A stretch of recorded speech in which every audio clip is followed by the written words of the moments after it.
How to enable cookies. Hello and welcome to VideoJug. Here's our quick guide on how to enable cookies in your internet browser. Step 1. Using Internet Explorer 6 or higher.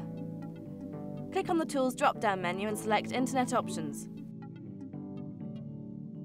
Click on the Privacy tab. Use the slider to set the cookies to your preference.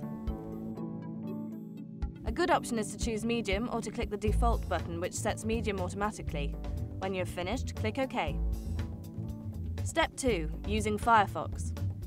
Go to the Tools menu, select Options.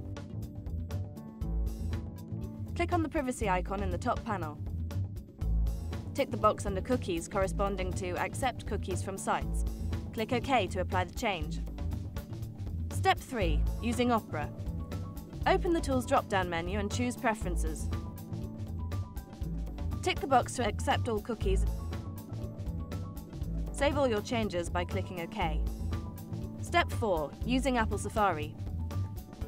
From the Safari drop-down menu, choose Preferences.